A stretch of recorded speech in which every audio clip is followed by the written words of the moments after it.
Vamos a ver. ¿Quién está? La Elizabeth, Lisandro, la Francisco.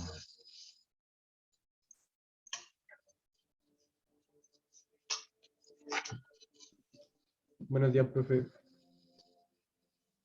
Buenos días, profesor. Buenos días, profe. Ahí sí. Hola, ¿cómo están? ¿Cómo les ha ido? Espera, deja subirme mi propio volumen porque no escucho nada. Ahí sí. Ya. ¿Cómo les ha ido? ¿Cómo han estado? Espero que ¿Y bien. usted? ¿Usted cómo ha estado, profesor? ¿Ah? ¿Usted cómo ha estado? Bien. Sí, esperando que, no sé, como esperando recuperar la normalidad luego, porque uno como que se aburre de esta tontera. Pero ya vamos a estar bien y nos vamos a reír de todo esto, se lo vamos a contar a nuestros hijos, nietos y todo lo demás. El año de la pandemia. El asunto es que no perdamos contacto y recuerden que más o menos en abril se supone estaríamos volviendo a la presencial.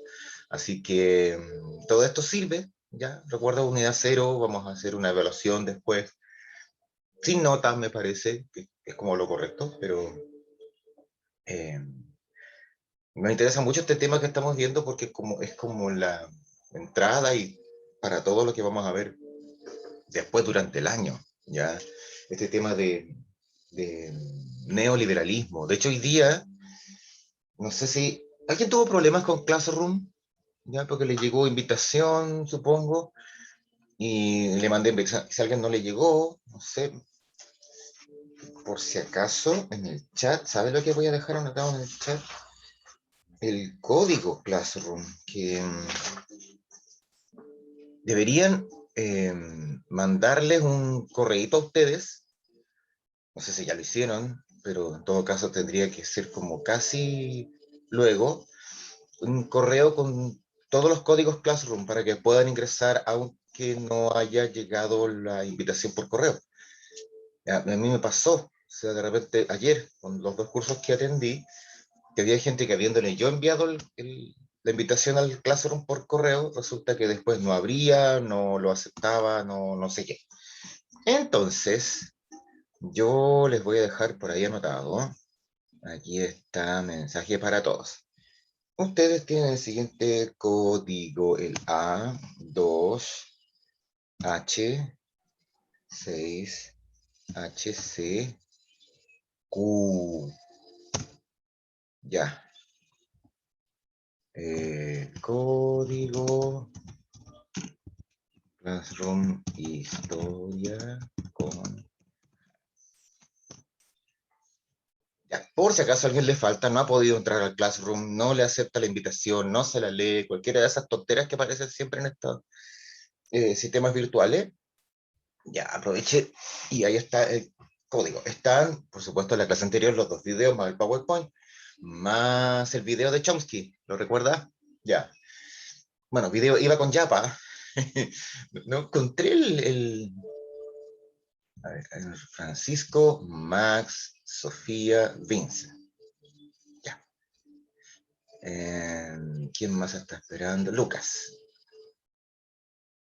Ahí van entrando. Justamente no encontré el video original en YouTube del el que yo mostré en clase, pero sí encontré el otro que venía con una yapa, donde Chomsky hablaba de otras cosas, de otros temas que también son súper importantes de analizar, pero ya como materia que viene, materia de tercero, ya, en cuanto a globalización. Y ya. A ver, hoy día, cafecito que no es café. Mira, hoy día tengo pensado con ustedes arrojarles un ladrillo, metafóricamente hablando. El PowerPoint de hoy día tiene que ver con neoliberalismo en Chile, pero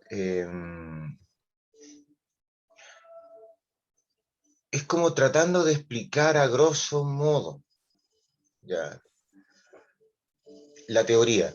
y las diferentes formas, porque de repente uno dice o habla de neoliberalismo y no lo agarra en su justa medida, porque de repente cuesta entender qué significa o dónde se aplica, dónde lo encuentro, dónde lo identifico, lo veo, dónde está. Y hay por lo menos 5 ¿ya? Maneras de enfocar esto. Espero hoy día alcanzar lo más posible para que después hagamos un trabajo de, ustedes, mejor dicho, hagan un trabajo de análisis y de como de identificación clara de cuáles son las situaciones en las cuales ustedes pueden encontrar este elemento. Ya, a ver, lo primero que voy a hacer, porque después Inspectoría siempre tiene problemas, es que desgraciadamente el equipo de Inspectoría tiene poca gente. No sé si ustedes saben, pero resulta que disminuyeron la cantidad de gente que trabaja en Inspectoría y por lo tanto están muy apretados a la hora de pasar asistencia. Entonces uno lo que hace es tomar un pantallazo, una foto, lo que sea, y listo. Ya. Así que si por alguna razón nos falta o no llega alguien de Inspectoría para pasar lista, ya la tengo yo registrada. A ver, compartimos pantalla, vámonos a esto. Tum, tum, tum, tum. Ya, vámonos a esta cosa. A ver, en el caso de Chile, claramente hay una tendencia económica que más o menos ya ustedes deben manejar, una forma de hacer, buscar el desarrollo, de industrialización sustitutiva, desarrollo hacia adentro, desde los 60, es principio de los 70 también, pero que se ve cortado drásticamente a 73 después del golpe de Estado y en no sé, un periodo inicial de no saber qué hacer, enredarse un poco, efectivamente el año 73 cambia un poco el modelo, pero efectivamente el neoliberalismo lo empiezas a ver aplicado en Chile desde el año 78. ¿Ya? 75 las primeras medidas, pero 78 ya funcionando plenamente. ¿Ok? Y lo que tenemos que entender es que ese neoliberalismo yo le puedo dar 5 enfoques. ¿Ok? Primero lo tienes que entender como una forma o la forma en que actualmente se entiende el capitalismo. ¿Ya? Digamos después de los 70 y después de los 80, sobre todo con Ronald Reagan en Estados Unidos o con la Margaret Thatcher en Reino Unido, esta cosa ya se convierte en un asunto global, ¿ok? De cómo así se entiende el capitalismo hoy día. Una segunda forma de entender esta cuestión es que neoliberalismo también es una nueva forma de actuar de los gobiernos. Cómo un gobierno cualquiera enfoca los temas sociales. En general nosotros, si usted, por ejemplo, recuerda materia de primero, de segundo, cuando hablamos de principios del siglo XX, hablamos de la cuestión social, y en la cuestión social una de las grandes cosas después fue en 1925, con la Constitución, que en Chile aparece ese año, que se asigna al Estado un rol social, es decir, el Estado tiene que preocuparse de, y eso permaneció así todo el tiempo, hasta esta época de los años 70 y después con la Constitución del 80, en que el Estado abandona ese rol social y se lo entrega, como dice ahí, al mercado. ¿Ya? El mercado es el que organiza, el que entrega, el que facilita. ¿Ya? Entonces, una forma del Estado, de cómo el Estado entiende las políticas sociales. Eso también es neoliberalismo. Hay otra forma de entender neoliberalismo que tiene que ver con la construcción de conocimiento, lo que se denomina, ojo, lo que se denomina el think tank. Mucha gente ha escuchado hablar de eso, el think tank. ¿Ustedes han escuchado hablar de eso de los centros de estudio? Centros de estudio del sentido no que sean un instituto, sino que, por ejemplo, Paz Ciudadana, Libertad y Desarrollo, claro, siglo XXI, o sea, son como centros de estudio donde hay expertos que estudian economía y hablan de economía Y generalmente cuando alguien necesita hacer algo, les pides la asesoría. Entonces, cuando tú hablas de una producción de conocimiento, estás hablando de institutos, centros pseudoacadémicos muchas veces, que lo que hacen es prestar asesoría y están llenos de, vamos a decirlo, expertos, entre comillas, que son los que te asesoran cuando tienes que tomar decisiones. Ojo, esos asesores están metidos en grupos de asesoría de ministros, ministerios en general, empresas, parlamentarios. Entonces nos dice, aquí hay toda una red de gente que es experta, entre comillas, y que estaría asesorando a la gente que toma decisiones. Eso se llama construir conocimiento. Y los think tanks son justamente, eso se le llama a estos grupos, ¿ya? Que son como pequeñas células que distribuyen y les gusta difundir su propio conocimiento o el conocimiento de aquella idea que a ellos como que les entusiasma más. En este caso, ideas de economía neoliberal. Lo otro, una cuarta forma de neoliberalismo es cachar cómo a nosotros mismos nos afecta. Porque los sistemas en general asignan roles para que las personas jueguen. Básicamente para que entendamos, yo por ejemplo tengo un rol de consumidor.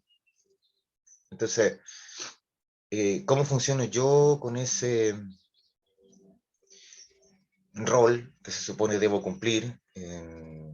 Yo ya no soy considerado trabajador, soy considerado consumidor. Ustedes como estudiantes, a lo mejor el sistema no los considera estudiantes, a sus padres los considera consumidores y a ustedes los considera futuros consumidores. No sé, es un tema de roles, ¿ya? Y el quinto sería ese neoliberalismo, pero según las formas de organización social. Y que de repente las formas de organización antiguas, pues como por ejemplo el sindicato, son súper combatidas, destruidas y perseguidas, pero aparecen otras formas de organización social, más o menos nuevas, pero la gracia del sistema actual es que muchas veces las formas de organización que existen hoy día responden más bien no a cosas que apoyen al neoliberalismo, sino que al revés, el neoliberalismo ha creado una serie de organizaciones que aparecen para ir en contra del neoliberalismo. Es como una respuesta no deseada. Pero ya, vamos a ir por partes. Ya. Recuerda, por favor, cualquier preguntita, lánzala. Ya. Me gritáis, profe, porque aquí no puedo ver el chat, entonces no me sale. Mira. En general, como te decía, estamos hablando de esto, de las diferentes formas de entender el neoliberalismo. Y para eso hay que cachar que, en general, lo primero que cambió fue la forma en que los gobiernos entendían su trabajo. Como dice ahí, en general, los gobiernos de los países capitalistas, te estoy hablando en serio, de países capitalistas, países occidentales como Alemania Federal, Francia, España, Inglaterra, Estados Unidos, Chile, Brasil, todos los gobiernos de este lado del mundo entendían sus roles tal como lo describe ahí. Por ejemplo, un papel de mediador.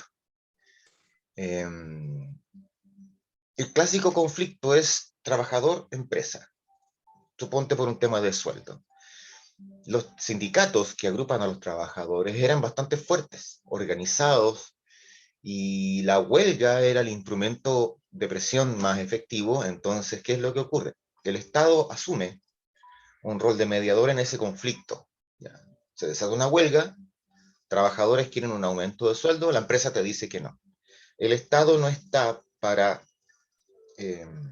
permanecer neutro, sino que se mantiene al medio como un mediador.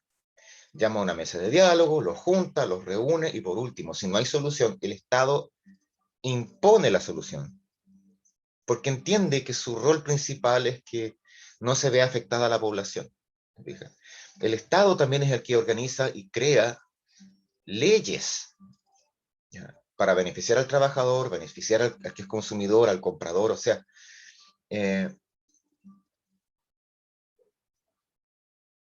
gobernar, como dice ahí, es una forma de mediar. Y a eso súmale que los estados, los gobiernos, eran bastante activos en la creación o en la formulación de la actividad económica. Los gobiernos eran los que creaban empresas públicas, los gobiernos eran los que financiaban obras públicas, los gobiernos eran los que muchas veces eran los que más mano de obra empleaban, ¿ok? Entonces los gobiernos eran los protagonistas. ¿Qué fue lo que pasó? Ese rol de mediador y ese rol de protagonista en la actividad social, laboral y en la economía eh, cambió de frente. En Chile vino el golpe de Estado y luego viene este experimento que se aplica aquí por primera vez y después viene Estados Unidos y el Reino Unido. Se perdió primero el interés por ese rol industrializador que existía antes. ¿Ya? El Estado no va a seguir creando empresas, más bien va a empezar a deshacerse de ellas. El Estado, como dice ahí también, deja de asumir un rol de mediador entre los conflictos de empresa con sus trabajadores. La meta es diferente. El pensamiento de los gobiernos ahora, y eso es el tema de los gobiernos neoliberales, es favorecer el crecimiento económico. Esa es la palabra mágica, el mantra que ahora se repite. No es mediar, evitar conflictos, solucionar problemas, impulsar la economía, industrializar, no. El mantra que se repite ahora es crecimiento económico, crecimiento económico. Y de repente tienes tú que la figura, como dice, la figura del ministro de Hacienda pasó a ser tal vez la más importante del gabinete porque es el tipo que maneja la economía, que maneja las finanzas públicas del Estado, que realiza toda la actividad. ¿Ya? No es como en los 60, ¿ya? Que en la economía encierra un conflicto que requiere mediación. La nueva convicción es, como dice ahí, que si se mejoran las estadísticas, si se mejora el crecimiento económico general del país, la vida de todos va a mejorar. Es lo que en algunas partes se conoce como la ley del chorreo. ¿Cuál es el objetivo? Que el país crezca. Si el país crece, va a tener plata. Si hay suficiente plata, voy a pagar mejores sueldos. Y si pago mejores sueldos, vamos a ser todos felices. Ese es el esquema. Que funcione o no funcione ya es otro cuento, pero ese es su esquema mental. En eso se formaron estos economistas y por lo tanto, desde el punto de vista de su creencia, las cosas funcionan así. Y el tema aquí es que estamos lo bastante ideologizados como para entender que la cosa funciona así, sí o sí. ¿Ok? Algunos ejemplos de que el Estado tiene una forma diferente de actuar. Lo primero, como dice ahí, es que en todas partes de América y en otros lugares del mundo empezaron a funcionar estos bancos centrales autónomos. Los bancos centrales son los que administran el dinero del Estado, ven el tema de la conversión de moneda extranjera a nacional, el tema de las tasas de interés de los bancos, los préstamos, cosas que en Chile como la UEF o la UTM se calculan a partir de lo que hace el Banco Central y por supuesto también el tema del control de la inflación. Eso siempre fue resorte de los gobiernos de turno.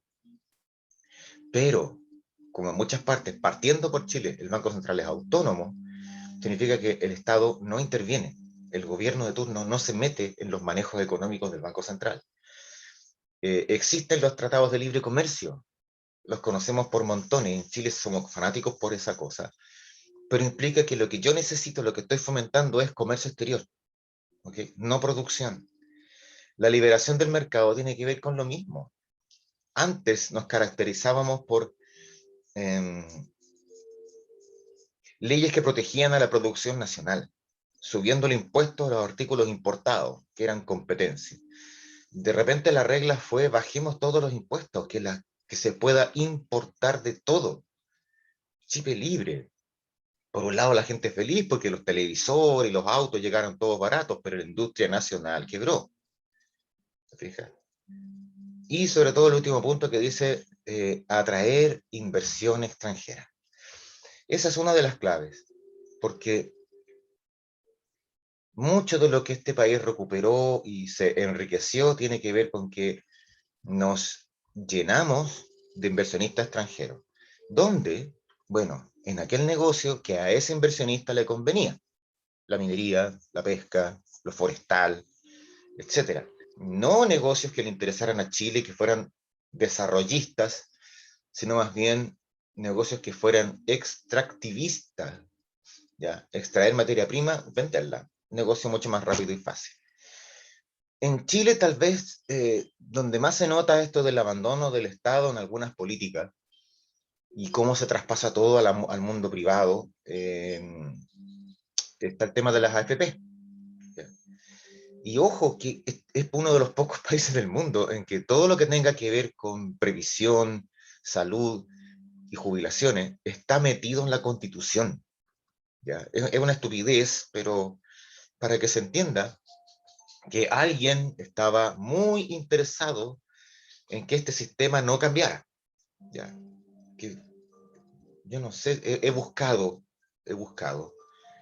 y no encuentro en ninguna parte un país en que su sistema de previsión y jubilación esté metido en la Constitución. Entonces, algo, eso me da una señal. Alguien quería que esto no cambiara. ¿Ok? Las reformas laborales que hizo la dictadura en general prohibían todo tipo de organización. Y sin embargo, al mismo tiempo obligaban. Nadie en Chile puede abstraerse del sistema. Nadie en Chile puede decirte, no, yo no quiero estar en la AFP. No, porque es por ley una obligación que tú estés en una AFP. Y por lo tanto, tu futuro previsional está definido por la empresa que te administra los fondos o por qué AFP estás tú. Antes en Chile tenías diferentes formas de organización de los trabajadores. Entonces estaban, por ejemplo, los empleados particulares, que tenían su propia caja, que eran las EMPART. Estaban, no sé, pues, los obreros, estaban los marinos mercantes. Y en general, el tipo de trabajo que tú desarrollabas era el que determinaba tu futuro como jubilado. ¿Ya? Sin embargo, hoy día desapareció eso en que te organizabas tú por grupos de trabajo y hoy día simplemente, insisto, la diferencia va a estar en, bueno, no, yo soy de Modelos, no, yo soy de Provida, no sé, sí, no, yo soy de Cuprum. Ahora, las AFP tienen otro tipo de significado aquí también. ¿Ya? Las AFP, como te decía, son un sistema de administración de pensiones, pero, como dice ahí, son el instrumento para fabricar dinero que va a ir al mercado de capitales, o sea, al empresariado. Tu plata, cada vez que se descuenta tu plata, no va a dar un fondo a una bolsa, a una caja fuerte, va a dar un mercado de inversiones, que la AFP va a realizar esas inversiones en diferentes empresas del mercado. Ahora, ¿dónde está el truquito? Suponte yo soy de AFP Modelo, ¿ok? Una de las más pobres y ratonas, pero no importa, soy de AFP Modelo.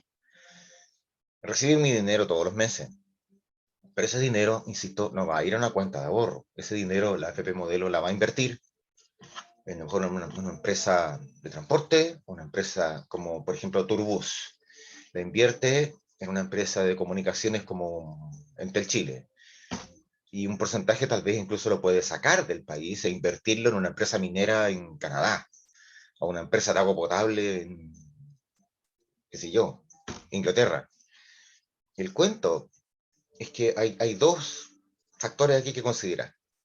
El primero es que puede que las inversiones que la AFP haga fracasen, como todo negocio. Entonces, eso se va a traducir en pérdida. Y esa pérdida, ¿a quién se la van a cobrar al final? A mí, que soy el creador del dinero. La AFP es una mediadora. ¿Ya? Yo les traspaso, mejor dicho, obligadamente me quitan dinero todos los meses para dárselo a esa AFP. La AFP hace inversiones. Puede que se equivoque, puede que haga malas inversiones, y soy yo el que va a perder. Y las pérdidas justamente se van a reflejar en la cantidad de dinero que se va acumulando. Entonces, perfectamente puede ser como hace 3 años atrás, en que uno podía tener unos, no sé, pues 50, 60 millones guardados en el banco y de repente al mes siguiente apareciste con 55. Entonces, ¿pero cómo? No, es que hubo pérdidas. De las operaciones financieras hubo pérdidas.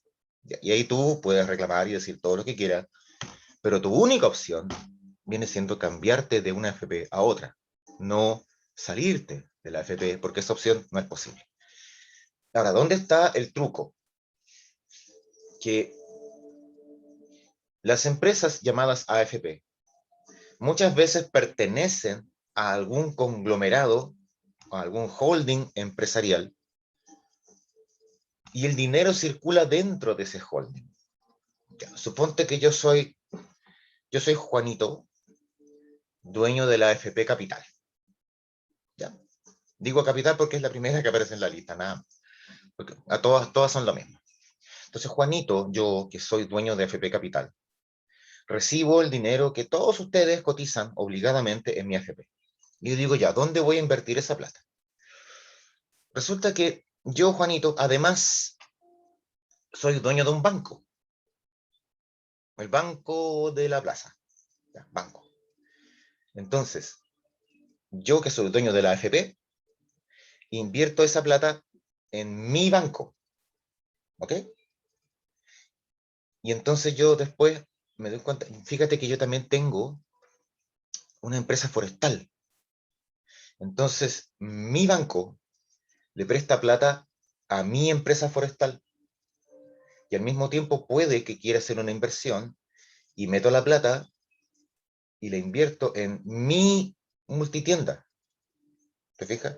Entonces yo, Juanito, que soy dueño de una empresa forestal, de una multitienda, de un banco y de una AFP, en el fondo uso esa AFP como caja para financiar mis propios negocios, crecer yo y la ganancia marginal se la envío de vuelta a la AFP para que la distribuya entre las personas que cotizan. ¿Te fijas? Por eso se habla de que tú estás intrínseca e inevitablemente conectado al desarrollo del mercado, porque así como pueden invertir mal, pueden invertir bien. Puede que tu cuenta en un año crezca de 55 a 58 millones y de repente vamos a estar todos aplaudiendo y vamos a fabricar y fabricar y fabricar millones y mi cuenta individual va a crecer y crecer y crecer. Porque puede que el caballero que dirige mi AFP sea bueno para los negocios. Pero tienes que entender que si a lo mejor tu margen de ganancia es de 2, 3, 4 millones mensuales, significa que hay 40 u 80 millones de ganancias que no son tuyos, son de la empresa llamada AFP, y tal vez haya 800 o más de ganancias del conglomerado que utilizó tu dinero, que invirtió tu dinero. Entonces, tú eres un participante del proceso. Lo que pase con el mercado, a ti te va a afectar, subiendo tu ahorro o bajando tu ahorro. Pero es imposible que te desconectes. Eres parte del sistema. Y como dice ahí, si las inversiones no son rentables, los fondos no van a crecer y automáticamente la pensión que tú recibas va a ser más miserable que lo que podría haber sido o no tan miserable. Recuerda que para tener una pensión digna más o menos en el sistema actual debes tener ahorrados unos 100, más de 100 millones. Más de 100. De ahí podríamos hablar de una pensión de 500 lucas mensuales, de ahí para arriba. Todos los que juntamos menos de eso tenemos que estar pensando en pensiones de 300 lucas, 200 lucas. ¿Ya? ¿Se entiende la idea? En esas condiciones la empresa y en general todo el sistema cambia porque no es un sistema que sea nacional. Si tu propósito es generar dinero, no te vas a andar fijando que el negocio esté en Chile o esté en cualquier parte. De hecho, si tú piensas que tu objetivo es el negocio y la ganancia, tú vas a empezar a buscar que la producción sea en un lugar lo más económico para ti. Vuelvo al ejemplo. Yo soy Juanito, el dueño de la AFP, dueño del banco, dueño de la empresa forestal y dueño de la multitienda. Ya, esa multitienda recibió plata a través del banco, plata tuya, que llegó a la AFP, que pasó al banco, que pasó a la multitienda. Y digo, ya, voy a ampliarme. Voy ahora a empezar a vender muebles. ¿Ya? Entonces, esa multitienda, ¿qué es lo que hace? ¿Va a ver a los carpinteros en la calle Blanco en Quilpué? No, pues. Digo, ¿sabes qué? ¿Dónde me salen más baratos los muebles? Acá en Indonesia o en Malasia. Entonces yo le encargo a cualquier fabricante allá en Malasia o en Indonesia, ¿sabes qué? Oye, fabrícame unos 200 living, unos 400 comedores, unas cuantas camas, y me las mandáis para acá. Oye, a lo mejor una cama que me costaría 50 lucas fabricarla en Chile, allá me sale por 10 lucas, po. Y pagando el pasaje me va a costar 15 lucas cada cama. Van a llegar acá, a Chile, a través del puerto, estas mercaderías de Indonesia, en cajitas, porque por supuesto yo no voy a traer un mueble entero, lo traigo desarmado para que la gente lo arme en su casa, ya, un costo menos para mí. De hecho, si quieren armarlo, yo le voy a cobrar. Yo voy fabricando formas de ganar dinero. Negocio, todo es negocio. Claro. Entonces, ¿qué es lo que ocurre? Eh, esa multitienda mía compró un montón de muebles en Indonesia y en Malasia, en Asia, a un costo mínimo, así como que cabe en un pañuelo, para que entendáis, un moco. Y bien, vengo acá, traigo estos muebles que me costaron, como te dije recién, a lo mejor me costaron 10 lucas cada cama, más el transporte y todo lo más 15, y la cama la vendo en 400 lucas, po. Entonces genera un inmenso nivel de ganancia de la multitienda, que a su vez comparte esa ganancia devolviendo o pagando la inversión que hizo el famoso banco, que también es mío. Y el banco va a empezar a devolverle plata a la AFP, que también es mía. Y un porcentaje de esa plata que se ganó va a ir a dar a tu cuenta para que a fin de año, de haber tenido 50, aparezcas con 52 millones de ahorro. ¿Se entiende? Así funciona. Pero en el esquema, yo no fabrico cosas en Chile, sino que busco alrededor del planeta cualquier lugar que a mí me sirva como que estoy fabricando algo barato, más o menos decente, o sea, no hablemos de, no son muebles apolillados ni que se desarmen solos, pero sí algo barato, que no dure mucho, porque yo quiero que vuelvan a comprar. Pero como dice ahí, la política económica es integrarse, ¿ya? Interdepender, buscar afuera la producción y fomentar lo que se llama el comercio internacional, que está ayudado porque los impuestos en aduana casi no existen, gracias a los tratados de libre comercio. ¿Fija? Entonces, ¿por qué yo, Chile, multitienda Falabella, por ejemplo, va a comprar muebles a Indonesia? Porque estamos los dos países en la APEC, el Asia Pacific Economic Council, Asociación Comercial de Países del Pacífico, en que entre nosotros nos bajamos los impuestos de aduana. Entonces, feliz comprando allá. Y ellos también felices comprando acá. Comprando madera, comprando pescado, comprando fruta, comprando cobre. O sea, redondito. Eso hace que el planeta sea y la economía sea como bien movida. Hay que estar siempre actuando, no hay que dar nada por seguro. Siempre hay que tener gente trabajando en los mercados internacionales, en la producción, en qué pasa aquí, en el comercio internacional, en el transporte marítimo. Hay que estar siempre moviéndose. Y como dice al final la frase, aquí hay nuevos mantras o frases sagradas. Competitividad. Tengo que ganar. Si yo soy Falabella, tengo que ganarle al quien vive a Ripley y ser más astuto que los de París. Flexibilidad. Ya, perfecto, no me resultó los muebles, pero automáticamente cambio y digo, voy a empezar a vender ropa oriental. Ya, tengo los contactos hechos en Asia, entonces ya, que en vez de muebles me fabriquen ropa. Flexible. El emprendimiento. Esa es una, oye, cuidado con esa palabra. Emprendimiento es una especie de falacia, espejismo. Mucha gente cae